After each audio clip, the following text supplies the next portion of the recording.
अघोरी बाबा की गीता भाग 4।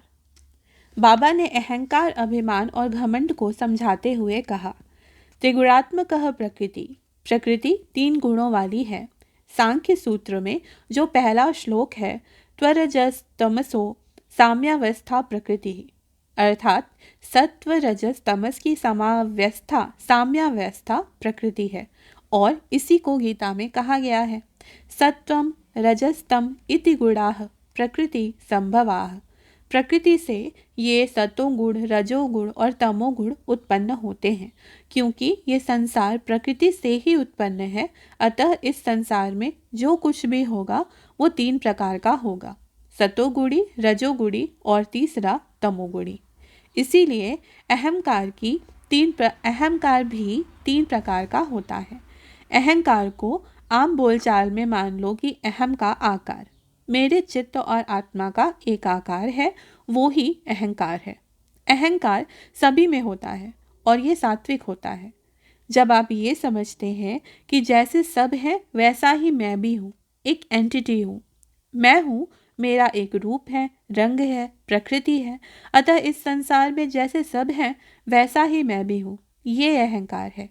किसी भी साधारण जन्म में जो जन्म लेगा उसमें अहंकार होगा ही। मैं हूँ तो सही, किंतु दूसरे से श्रेष्ठ हूँ। अपने आप को दूसरों से श्रेष्ठ समझना ये अभिमान है। पंडित जन और ज्ञानी लोग अक्सर इसी में रहते हैं। आदि शंकराचार्य का रास्ता एक चांडाल ने रोक लिया था। सभी लोगों ने उससे रास्ते से हट जाने के लिए आग्रह किया, क्योंकि उनको अभिमान था कि वो श्रेष्ठ हैं। किंतु जब उस चांडाल ने प्रश्न किया कि शंकर किससे मार्ग छोड़ने को कह रहे हैं, शरीर से या आत्मा से? यदि मैं आत्मा हूँ तो अपवित्र होने का प्रश्न ही नहीं, और यदि मुझे शरीर मानकर चला जा रहा है तो ये नश्वर शरीर है, क्या पवित्र और क्या अपवित्र। शंकराचार्य ने उस चांडाल को विस्मयपूर्वक देखा, प्रणाम किया और मार्ग बदलकर चले गए। सो अभिमान में श्रेष्ठता का भाव होता है और ये राजसिक होता है। जब आप ये सोचते हैं कि मैं ही हूँ और बाकी सब तो मूर्ख हैं, यानी दूसरों को हीन या तुच्छ समझना, ये घमंड है। जब तक मैं हूँ ठीक है, ये मेरा अहंकार है कि मैं हूँ, लेकिन मैं ही हूँ, बाकी कोई तो है ही नहीं, ये घमंड है। रावण को घमंड था, ये वनवासी, ये बंदरों की सेना लेकर घूमने वाला, ये मुझे हराएगा। मैं त्रिलोकी का स्वामी हूँ और ये मुझे हराएगा, ये घमंड था। यही रावण सहस्त्रबाहु की कांख में कितने सालों तक दबा रहा और अपने पिता के अनुरोध पर छूटा, लेकिन रावण वो सब भूल गया। ये जो घमंड है ये विनाशकारी होता है, ये किसी का भी अंत कर देता है और ये तामसिक होता है। जिसमें न अहंकार है, न अभिमान है और न ही घमंड है, वह योगी है, वह ईश्वर तुल्य है और वह ब्रह्मानंद में डूबा हुआ है। बाबा ने जो समझाया वो समझ में तो आया, लेकिन जो आखिरी लाइन बोली वो मेरे पल्ले नहीं पड़ी। व्यक्ति या तो तमोगुणी होगा या रजोगुणी होगा या फिर सतोगुणी होगा, कोई गुण ही न हो उसमें, ऐसा कैसे हो सकता है? इधर दिमाग में सवाल आया और उधर जिह्वा से निकल गया। ऐसा कैसे हो सकता है बाबा कि किसी में अहंकार ही ना हो? ये तो लगता है असंभव सी बात है। कोई ना कोई गुण तो होगा ही ना बाबा, अगर मनुष्य है तो। हमें बहुत सी बातें असंभव लगती हैं। हमें लगता है कि ये तो हो ही नहीं सकता, किंतु सब होता है। हमारी मान्यताएं बहुधा गलत होती हैं, क्योंकि वो संसार के नियमों से बंधी होती हैं। हम उनसे ऊपर नहीं सोच पाते। किंतु जब आप किसी विषय में डूबेंगे तो आपको लगेगा, अरे ये तो हो सकता है, बस हमने इस पर ध्यान नहीं दिया पहले। ऐसे ही पहले ये समझो कि मैं कौन हूँ। मैं हूँ ये अहंकार है, मेरा जो स्वरूप है यही अहंकार है, मेरा आकार ही मेरा अहंकार है। लेकिन जब तक मैं हूँ रहेगा, ये अहंकार रहेगा। आप योग नहीं कर सकते, आप योग नहीं कर सकते, आप ईश्वर प्रणिधान नहीं कर सकते, होगा ही नहीं।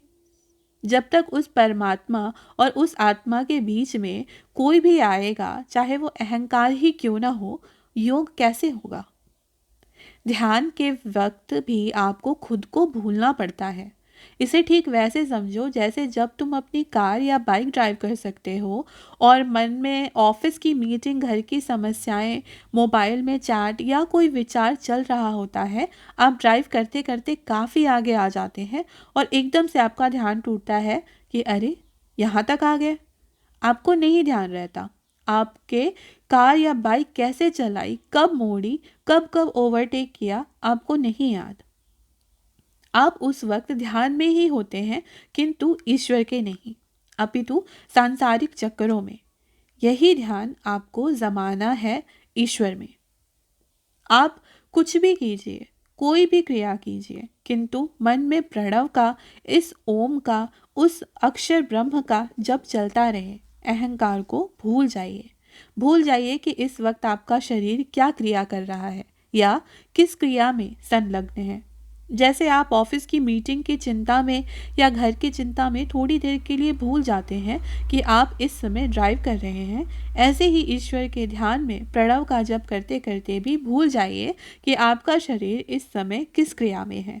यकीन मानिए, क्रिया अपने आप होती जाएगी, कार अपने आप चलती जाएगी और आपका एक्सीडेंट भी नहीं होगा।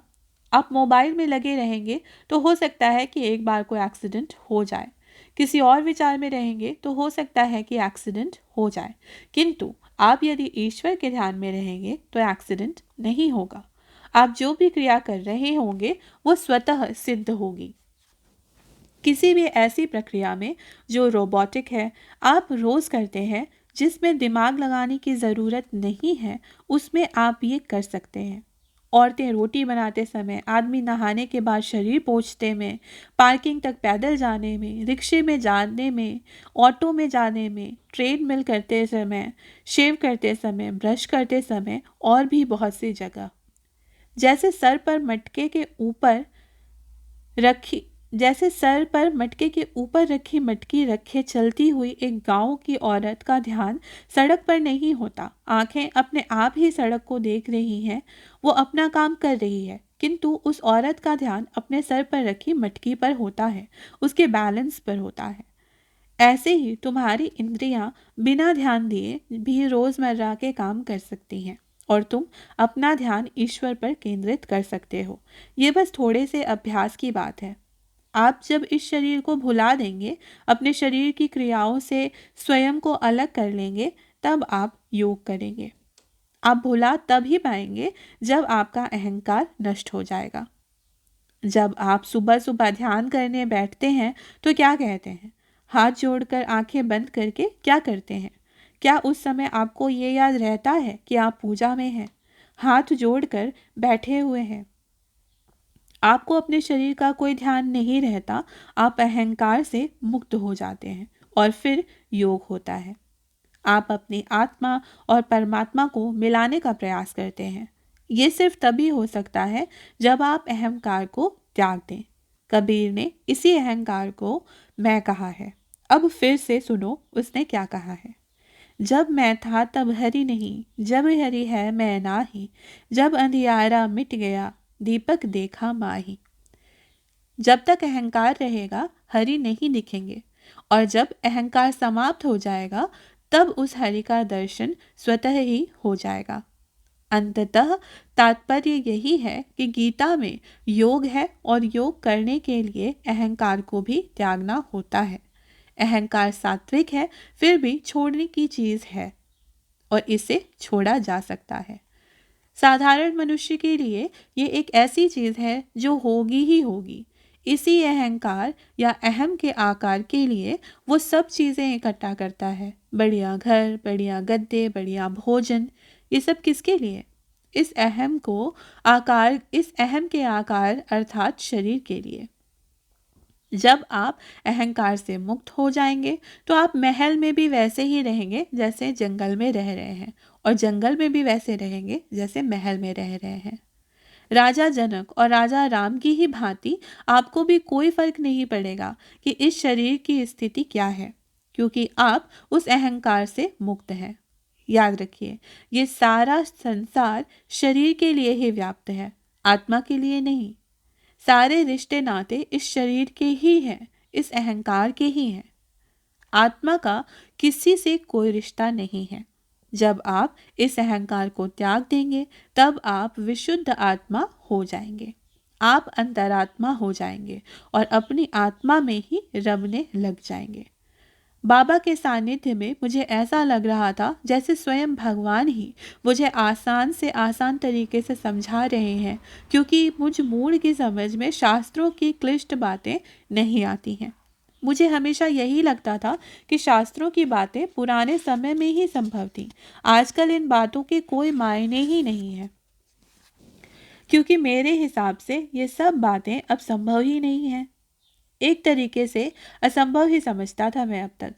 लेकिन बाबा तो हर बात आज के सापेक्ष से ही बता रहे हैं।